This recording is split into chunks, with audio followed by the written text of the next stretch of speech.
This is Duke University.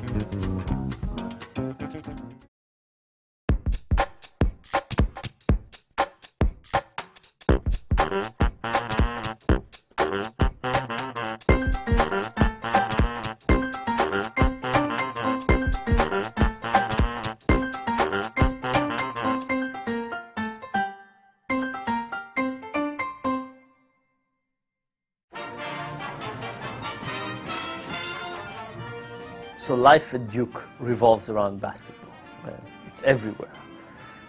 The festivities and the ritual around basketball are also quite interesting.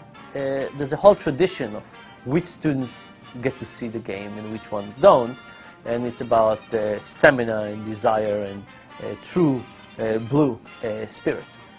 What's very interesting is that sometimes for national games, even standing in lines for a few days and camping out and coming to all the bells and all the announcements is not enough. And on those cases, at the end of the day, there are just too many students who want tickets, and they do a lottery. This was a fantastic opportunity for an experiment. Because usually, people who own something presumably like it more than the people who don't own it. But in this particular case, there's a random mechanism that takes the same group of students and randomly splitting them into two groups: owners of tickets and non-owners of tickets that are not different in any other way. So, after they do this lottery, they post a sign on the student union about who are the lucky students who won the lottery and who are the unlucky students who did not win the lottery.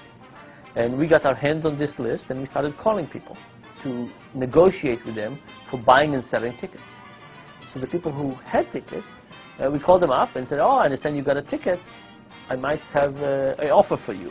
How much would you sell it to me for?" The people who didn't have tickets, we tried to figure out how much they would buy a ticket for. Now, two interesting things happened. The first one is that students who owned a ticket, they were not willing to part with it for less than $1,400 on average. The people who did not have a ticket were not willing to pay on average more than $170. So where's the separation coming from? What was going on? It turns out that the students who owned the ticket talked about the ticket and thought about them from the perspective of an owner. They've incorporated into their experience the idea of going to the game. They told us things like, when I have grandchildren, I will tell them about this game. It will be my crowning moment at Duke. It will be an experience I will always remember. The people who did not have a ticket could have said just the same thing. They didn't. The way they thought about the tickets was in very much the terms of money. They said, well, $150 is a lot of money.